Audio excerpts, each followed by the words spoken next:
ఇవాళ కూలింది మొత్తం ప్రాజెక్టు, దీనికి ఎందుకు రారు? ఇవాళ ఆలోచించాల్సినటువంటి అవసరం ఉంది. అదేవిధంగా పెదవాగు కూలిపోయింది, కొట్టుకపోయింది, వట్టెం పంప్ హౌస్ మునిగిపోయింది, జూరాల గేట్లు క్లాంప్స్ పడిపోయి 2 గేట్లు పడిపోయినాయి మేము మెయింటెనెన్స్ చేయక. ఇవాళ లోయెస్ట్ వాటర్ యూటిలైజేషన్ కృష్ణానదిలో సరే తాత్కాలిక ఒప్పందం 299, అదే రేషియోలో పంచుకోవాలి. కానీ జరిగింది ఏంది? పోయిన సంవత్సరం గత 10 ఏళ్లలో ఎప్పుడు వాడినంత తక్కువ, ever lowest in the history of Telangana. రాష్ట్రం ఏర్పడ్డ తర్వాత కృష్ణా నదీ జలాల్లో అతి తక్కువ నీళ్లు వాడిన రాష్ట్రం సంవత్సరం మొన్నటి సంవత్సరం. మీరు చూడండి 28.4. ఎప్పుడు ఏ సంవత్సరం కూడా ఇంత తక్కువ నీళ్లు వాడలే తెలంగాణ. మీరేమో నెట్టంపాడు క్రాప్ హాలిడే ప్రకటించిండ్రు, ప్రాజెక్టులకు క్రాప్ హాలిడే ప్రకటించిండ్రు, ఆంధ్రాకు నీళ్ళు వదిలిపెట్టిండ్రు. Ever lowest in the history of after formation of Telangana. ఈరోజు మీరు బాగా ఆలోచించాల్సింది ఏంటంటే,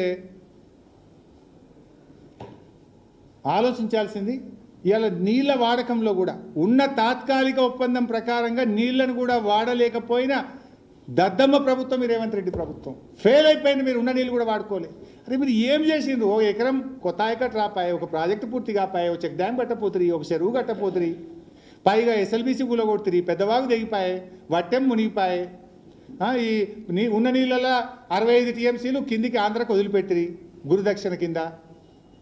ఇక ఉన్న ప్రాజెక్టులు కేఆర్ఎంపీకి అప్పచెప్తారు. ఇక మీరు చేసింది ఏంది? ఇంకా ఏ ముఖం పెట్టుకొని మాట్లాడుతున్నారు మీరు?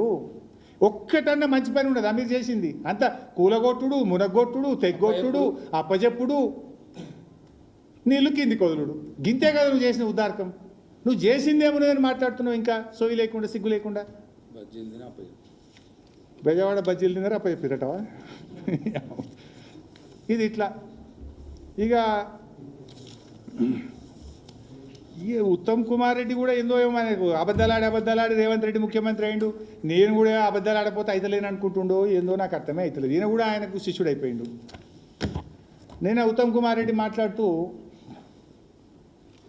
చాలా కష్టపడి కాంగ్రెస్ పార్టీ వచ్చినాక సీతారామకు హైడ్రాలజీ క్లియరెన్స్ తెచ్చినామన్నాడు. ఉన్నదా వీడియో? జర చూపి. అది కూడా మన అధికారంలో వచ్చిన తర్వాత సీతారాం సాగర్కి వాళ్ళు 10,000 కోట్లు ఖర్చు పెట్టిండ్రు, చుక్క నీటి కేటాయింపు లేదు. మన ప్రభుత్వం వచ్చిన తర్వాత కేంద్ర ప్రభుత్వంలో అన్ని శాఖల్లో సమర్థవంతంగా పనిచేసి 67 టీఎంసీలు మరి హైడ్రాలజికల్ క్లియరెన్స్ తెప్పించుకుంది మన ప్రభుత్వం. మన అధికారంలో వచ్చింది అన్ని శాఖలను సమన్వయం చేసి చెమటలన్నీ కక్కి చాలా కష్టపడి హైడ్రాలజీ క్లియరెన్స్ తెచ్చిన అంటాడు. ఇది hydrology department, central water commission, date 30 జనవరి 2023. ఇది స్పష్టంగా బీఆర్ఎస్ ప్రభుత్వ హయాంలో ఈ మన ప్రాజెక్టుకు సీతమ్మ సాగర్ ప్రాజెక్టుకు వచ్చిన హైడ్రాలజీ క్లియరెన్స్. అదేవిధంగా సీతారామ ప్రాజెక్టుకు డేటు 28/9/2021 అనుకుంటా. ఇందులో కూడా హైడ్రాలజీ క్లియరెన్స్ సీతారామకు 65 టీఎంసీలతోని బీఆర్ఎస్ ప్రభుత్వంలోనే వచ్చిన హైడ్రాలజీ క్లియరెన్స్. ఇంత స్పష్టంగా ఉంటే మేము హైడ్రాలజీ తెచ్చిన అంటాడు. బీఆర్ఎస్ హయాంలో మొత్తంగా చూస్తే ఈ సీతారామ లిఫ్ట్ ఇరిగేషను సీతమ్మ సాగర్కు ఇప్పటి వరకు 27 అనుమతులు వచ్చినాయి. ఇది పేజ్ 1, ఇది పేజ్ 2, ఇది పేజ్ 3. 27లో 25 బీఆర్ఎస్ హయాంలోనే వచ్చినాయి. 25 ఏమేమి అనుమతులు చదివితే టైం వేస్ట్ అవుతుంది. అన్నీ ఉంటాయి ఇలా, హైడ్రాలజీతో పాటు ఎన్విరాన్మెంటు ఎట్సెట్రా 27 అనుమతుల్లో కేంద్రం నుంచి రావాల్సి వస్తే అందులో 25 అనుమతులు బీఆర్ఎస్ హయాంలో సాధించినటువంటి. హైడ్రాలజీది అయితే మేమే తెచ్చినాం. దాని కాగితం కూడా నేను మీ అందరికి కూడా షేర్ చేస్తా. ఉత్తమ్ కుమార్ రెడ్డి గారికి కూడా పంపించండి వాట్సాప్లో, నేను కూడా పంపిస్తా. ఇకపోతే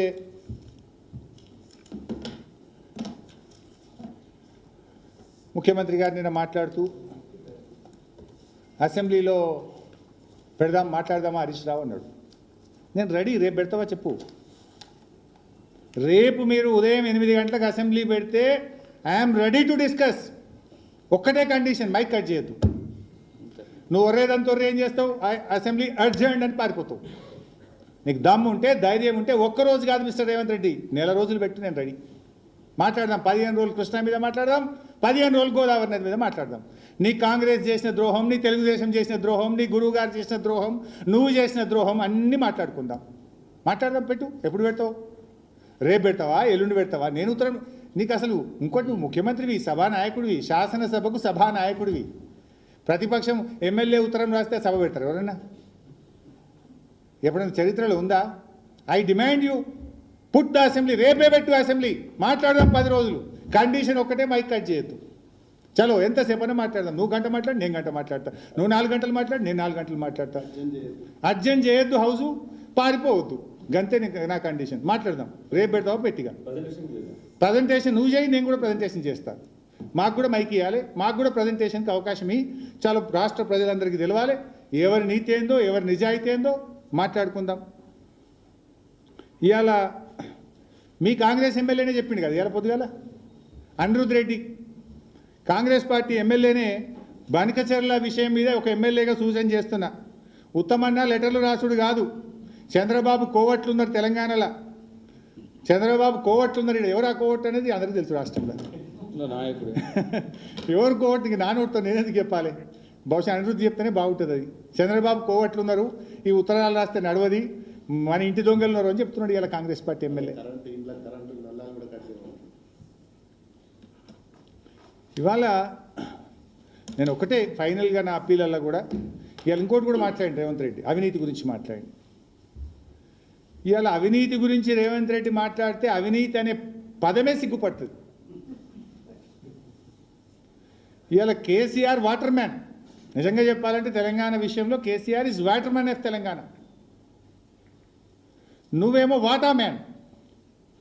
ఇవాళ రాష్ట్రంలో ఎవరైనా చెప్తారు వాటా లేని ఏదైనా మున్సిపల్లో పర్మిషన్ వస్తుందా, ల్యాండ్ కన్వర్షన్ అవుతుందా, అపార్ట్మెంట్లకు అనుమతి వస్తుందా, ఫైనాన్స్లో బిల్లు వస్తుందా? తెలియదా ఈ రాష్ట్ర ప్రజలకు? ఫీజు రియంబర్స్మెంట్ బిల్లులు వస్తున్నాయా? ఫైనల్గా నేను చెప్పేది ఒకటే, రేవంత్ రెడ్డి గారు నీ అదృష్టం బాగుంది, నువ్వు ముఖ్యమంత్రి అయినావు. కేసీఆర్ గారు మొన్ననే చెప్పిండు, వరంగల్ మీటింగ్లో చెప్పిండు, కానీ లక్షల మంది నువ్వు 5 ఏళ్ళు ఉండాలి నాయన. నేనేమనం 5 ఏళ్ళు నువ్వే ఉండాలి, కానీ మంచిగా చేయి. ఇదే నీ చిల్లర వ్యవహారము. చరిత్రలో ఇప్పటికే ఒక తెలంగాణ ద్రోహిగా నీకు చరిత్ర పుట్టలు ఎక్కినవు. దాన్ని ఎవడు చెరపలేడు, మరపలేడుగా. అది నువ్వు తెలంగాణ తల్లిని మార్చినా, నువ్వు ఏం చేసినా తెలంగాణ ద్రోహి లిస్ట్లో ఫస్ట్ పేరు నీదే ఉంటుంది. అది కానీ ఎవరు, nobody can change that. But రాష్ట్ర ద్రోహిగా మిగలకు, నీళ్ళల్లో తెలంగాణకు అన్యాయం చెయ్యకు, ఒక స్టేట్స్మెన్గా మిగిలిపో, నిజంగా నిజాయితీగా పనిచేయి. ఈ చిల్లర రాజకీయాలు, చిల్లర మాటలు, గోబల్సు, కుక్కతోక వంకర అన్నట్టు అబద్ధాలు మాట్లాడు బంద్ చేసి నిజాయితీగా మాట్లాడు. మేము కూడా సహకరిస్తాం. ఇంకా 3-3.5 ఏళ్ళు ఎలక్షన్ ఉంది, లాస్ట్ 6 నెలలు చూసుకుందాం రాజకీయం ఏదైనా ఉంటే. But you work for the people, you work for the state. కానీ ఈ చిల్లర కథ బంద్ చేయాలని చెప్పి రేవంత్ రెడ్డి గారికి హితవు పలుకుతూ ధన్యవాదాలు. నీళ్లు పైకి తేవాలి అనేది మా ప్రతిపాదన ఉండే. చంద్రబాబు ముందుకు రాలేదు, జగన్ ముందుకు రాలేదు, ఒక్క అడుగు ముందుకు పడలేదు. ఇప్పుడే ఎందుకు పడుతున్నది? ఇప్పుడు ఎందుకు పడుతుందంటే, నువ్వు గురుదక్షిణ చెల్లింపులో భాగంగా బాబు గారిని ప్రగతి భవన్కు పిలిచి చీకటి ఒప్పందం చేసుకున్నావు. దాంట్లో భాగంగా ఉత్తమ్ కుమార్ రెడ్డిని సతీ సమేతంగా